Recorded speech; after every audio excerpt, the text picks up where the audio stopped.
안녕하세요. 학생 여러분 만나서 반갑습니다. 오늘은 실과 1단원 공부를 시작하도록 하겠습니다. 1단원 단원명은 나와 가족, 가정의 일입니다. 그리고 1소단원 나와 가족. 그래서 오늘 학습할 학습 주제는 주변이 다양한 가족의 모습을 살펴보고 나와 가족의 관계, 가족의 역할 알아보기입니다. 교과서는 8쪽에서 11쪽이 되겠습니다. 자, 오늘 수업의 흐름을 살펴볼까요? 첫 번째, 단원 도입 이야기. 두 번째, 주변이 다양한 가족의 모습 알아보기. 세 번째, 가족의 상황에 따라 달라지는 가족 구성원의 역할. 그리고 네 번째, 자기 성찰 활동을 해보도록 하겠습니다. 자, 교과서를 살펴보기 전에 앤서니 브라운 허은미 번역, 대지책 동영상을 먼저 시청해 봅시다. 오늘은 앤서니 브라운 그 그림의 돼지책을 소개해 드리겠습니다. 이 돼지책은 제35회 문화관광부 추천 도서로 선정이 되었었고요. 허은미 씨가 옮겼습니다. 웅진 주니어 출판사이고요. 아주 중요한 회사에 다니는 피고 씨와 아주 중요한 학교에 다니는 두 아들은 집에서 아무것도 하지 않습니다. 집안일은 모두 엄마의 몫이죠. 아무도 엄마를 도와주지 않았고 힘들어하던 엄마는 결국 집을 나가버렸는데요. 돌봐줄 사람이 없어진 피고 씨와 아이들은 조금씩 이상하게 변하기 시작해요. 자, 어떤 이야기가 전개될지 이야기 속으로 들어가 볼게요. 피고 씨는 두 아들인 사이먼, 패트릭과 멋진 집에 살고 있었어요. 멋진 정원에다 멋진 차고 안에는 멋진 차도 있었지요. 집 안에는 피고 씨의 아내가 있었습니다. 여보, 빨리 밥 줘! 피고 씨는 아침마다 외쳤습니다. 그러고는 아주 중요한 회사로 횡하니 가버렸지요. 엄마, 빨리 밥 줘요! 사이먼과 패트릭도 외쳤습니다. 그러고는 아주 중요한 학교로 횡하니 가버렸지요. 피고 씨와 아이들이 떠나고 나면 피고 부인은 설거지를 모두 하고 침대를 모두 정리하고 바닥을 모두 청소하고 그러고 나서 일을 하러 갔습니다. 엄마, 빨리 밥 줘요! 아이들은 아주 중요한 학교에서 돌아와 저녁마다 외쳤지요. 어이, 아줌마, 빨리 밥 줘요! 피고 씨도 아주 중요한 회사에서 돌아와 저녁마다 외쳤어요. 피고 씨와 아이들이 저녁을 먹자마자 피고 부인은 설거지를 하고 빨래를 하고 다림질을 하고 그러고 나서 먹을 것을 조금 더 만들었습니다. 어느 날 저녁 아이들이 학교에서 돌아와 보니 집에서 반겨주는 사람이 아무도 없었습니다. 엄마는 어디 있니? 피고 씨가 회사에서 돌아와 물었습니다. 피고 부인은 어디에도 없었지요. 벽난로 선반 위에 봉투가 하나 있었습니다. 피고 씨는 그 봉투를 열어보았습니다. 안에는 종이가 한 장 들어있었어요. 너희들은 돼지야! 이제 어떻게 하지? 피고 씨가 말했습니다. 피고 씨와 아이들은 손수 저녁밥을 지어야 했어요. 시간이 많이 걸렸어요. 그리고 아주 끔찍했지요. 다음 날 아침 피고 씨와 아이들은 손수 아침밥을 지어야 했습니다. 시간이 많이 걸렸습니다. 그리고 정말 끔찍했습니다. 다음 날, 그리고 그 다음 날 밤, 또 그 다음 날에도 피고 부인은 집에 돌아오지 않았습니다. 피고 씨와 사이먼과 패트릭은 굶지는 않았습니다. 하지만 설거지를 하지 않았지요. 빨래도 하지 않았어요. 곧 집은 돼지우리처럼 되었어요. 엄마는 언제 돌아와요? 끔찍한 저녁을 먹고 나서 아이들이 꽥꽥거렸습니다. 낸들 알겠니? 피고씨가 꿀꿀댔습니다. 피고씨와 아이들은 점점 더 심술을 부렸습니다. 어느 날 밤 집에는 먹을 게 하나도 없었어요. 온 집안을 샅샅이 뒤져서 음식 찌꺼기라도 찾아야 해. 피고씨가 씩씩거렸습니다. 그런데 바로 그때 피고 부인이 걸어 들어왔어요. 제발 돌아와 주세요. 제발 돌아와 주세요. 피고씨와 아이들이 킁킁거렸습니다. 그래서 피고 부인은 집에 있기로 했습니다. 피고씨는 설거지를 했지요. 패트릭과 사이먼은 침대를 정리했어요. 피고씨는 다림질을 했고요. 그리고 피고씨와 아이들은 요리하는 것을 도왔어요. 요리는 정말로 재미있었습니다. 엄마도 행복했습니다. 엄마는 차를 수리했습니다.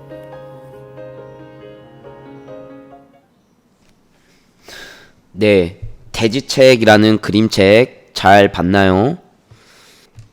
교과서 8쪽을 보면 이 앤서니 브라운의 돼지책에 대한 줄거리가 나오고 있습니다. 자, 중요한 부분은 바로 가정일은 모두 엄마인 피고 부인의 몫입니다. 그랬는데 이젠 어머니가 집에 돌아오고 나서는 이 피고 씨와 두 아들만 행복한 것이 아니라 이제는 엄마도 행복해졌다는 이야기였죠. 첫 번째 질문입니다. 피고 씨네 엄마는 왜 집을 나갔을까요? 아무도 엄마를 도와주지 않고 엄마만 가정일을 도맡아서 했습니다. 그러다 보니까 결국에는 엄마가 너무 힘든 나머지 집을 나가버린 거죠. 그쵸? 질문 두 번째. 엄마가 집에 돌아온 후 바뀐 점은 무엇인가요? 교과서 8쪽에 보면 그전에는 엄마만 가정일을 모두 다 하고 행복한 사람은 피고 씨와 두 아들만 행복했었는데 이제는 피고 씨와 두 아들이 함께 가정일을 도와주고 즉 엄마를 도와주고 결국에는 엄마도 이제는 행복해졌습니다 라고 나와 있습니다. 질문 세 번째. 모든 가족이 행복하려면 어떻게 해야 할까요? 가정일은 엄마만 하는 것이 아니라 가족 구성원 모두가 나눠서 해야 된다는 것이죠. 그래서 모든 가족이 행복하려면 어떤 한 구성원만 가정일을 해서는 안 되고 각자 자기가 맡은 일을 해야 되겠습니다. 자, 이번에는 교과서 9쪽으로 넘어가도록 하겠습니다. 공부하기 전에 먼저 자신을 되돌아보는 시간을 가져봅시다. 첫 번째, 가족의 중요성을 느낀 경험이 있나요? 두 번째, 가족들을 배려하고 돌본 경험이 있나요? 세 번째, 내가 해본 가정일에는 어떤 것이 있나요? 이 세 가지에 대한 질문에 대한 답변을 한번 머릿속으로 떠올려 봅시다. 과연 나는 가정일을 잘 도와주는 사람이었는지 한번 되돌아 봅시다. 그러면 교과서 10쪽으로 넘어가도록 하겠습니다. 강희야, 피고씨네 가족은 부부와 아들 2명이 함께 살지? 맞아. 심청이는 아버지와만 함께 살고 우리 주변에는 다양한 모습이 가족이 있어요. 그랬습니다. 우리 주변에는 다양한 모습의 가족들이 있습니다. 그렇지만 가족의 모습은 서로 같기도 하고 다르기도 하지만 가정은 누구에게나 소중한 보금자리입니다.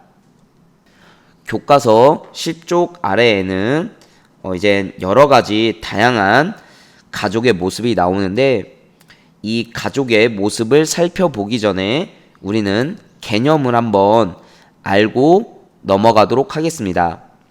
가족은 결혼을 해서 이젠 자식을 낳고 또 이러한 핏줄로 서로 연결된 혈연 집단, 그 다음에 입양 등으로 맺어진 사람들을 우리는 가족이라고 합니다.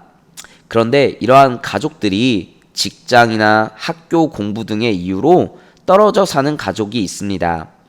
주말 부부라든가 혹은 자녀가 외국으로 유학을 가서 떨어져 지내는 기러기 가족 등이 우리는 분거 가족이라고 말할 수 있습니다.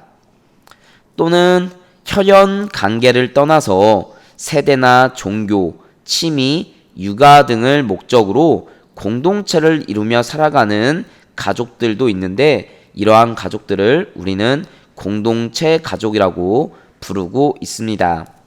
그러면 교과서 10쪽의 그림을 한번 살펴보도록 하겠습니다. 아빠 직장이 먼 데 있어서 주말마다 만나는 가족, 우리는 이러한 가족을 분거 가족이라고 할 수 있겠죠. 또는 우리 아빠는 미국 출신이에요. 그래서 다문화 가족이죠 라고 이야기하고 있습니다.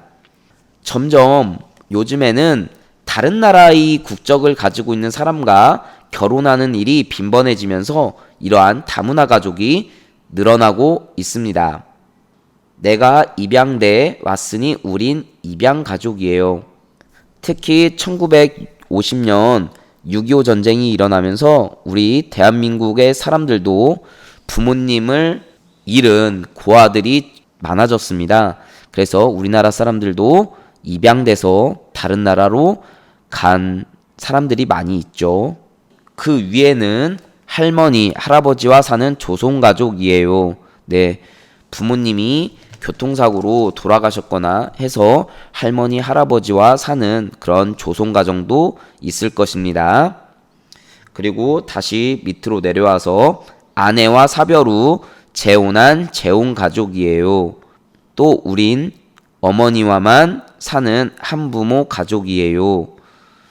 나는 1인 가족이에요. 우린 무자녀 가족이에요. 우리 가족은 부모님과 나만 같이 살아요.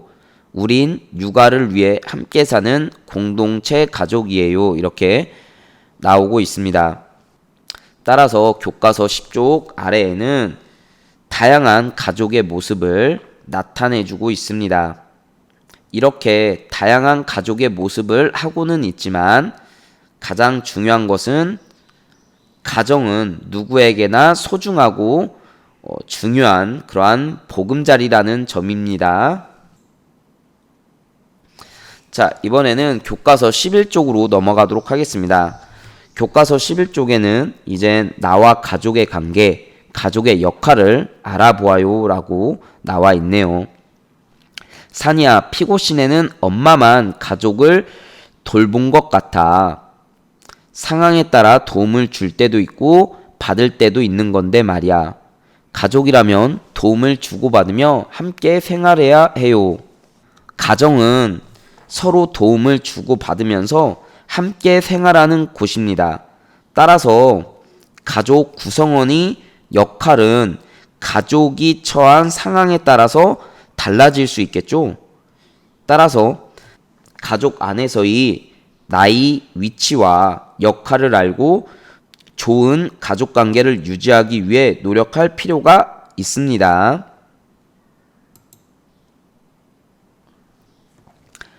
만약에 가족이 처한 상황과 상관없이 가족의 역할이 정해져 있다면 어떤 일이 일어날까요? 피고신의 가족처럼 엄마만이 가정일을 독박 쓴다면 아마 어머니는 화가 나서 집을 뛰쳐나갈 수도 있겠죠. 혹은 상황이 생겨서 자신에게 정해진 역할을 할 수 없을 때 가족 구성원들이 모두 힘들어질 수 있고 서로 불편함을 겪게 될 것입니다. 따라서 그 가족 구성원이 처한 상황에 따라서 그 가족 구성원들의 역할이 정해져야 되겠습니다. 교과서 11쪽 중간에는 가족의 상황에 따라 달라지는 가족 구성원들의 어떤 역할이 나와 있습니다. 아버지가 휴직하고 아이를 키워주니 내가 맘 놓고 일할 수 있어요 라고 하네요. 그쵸?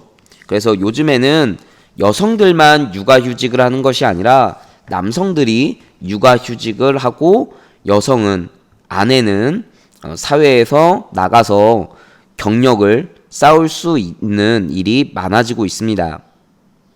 예전에 비해서 아버지의 역할이 상당히 중요해지고 있는 것 같습니다. 그래서 아버지가 육아휴직을 하고 자녀와 더 많은 시간을 보내는 가정들이 많이 있습니다. 그 다음에 오늘은 할아버지가 공부를 도와주마 해서 할아버지가 손자의 공부를 도와줄 수도 있겠죠. 어머니가 편찮으셔서 침대에 누워있는 상황이 나오고 있습니다. 그럴 때는 어머니 약 사왔어요. 약 드세요 하면서 자녀가 오히려 부모님을, 평소에는 부모님이 자녀분들을 돌봐드리지만 어머니가 아플 때는 자녀가 부모님을 챙겨드릴 수 있는 거죠. 그래서 어머니 약 사왔어요. 약 드세요 라고 이야기하고 있네요. 여보, 오늘은 내가 먼저 들어갈 것 같으니 저녁은 내가 차릴게요 라고 하고 있어요. 그러니까 먼저 퇴근해서 집에 들어가는 사람이 저녁 식사를 준비하는 그런 상황이 제시되어 있습니다. 이렇게 가족 구성원이 상황에 따라서 가족 구성원의 역할이 달라질 수 있다라는 것입니다. 자, 마지막으로 자기 성찰 활동을 하겠는데요. 나는 누구와 어떤 도움을 주고받는지 그림으로 한번 나타내 보는 활동을 갖겠습니다. 그래서 가운데가 나가 있고요. 할머니와 서로, 할머니는 나에게 맛있는 음식을 해 주시고 내 이야기를 잘 들어주신다 이렇게 하고 있고요. 나는 음식이 맛있다고 할머니에게 칭찬해 드리기 또는 할머니 어깨를 주물러 드리기 이렇게 표현을 했습니다.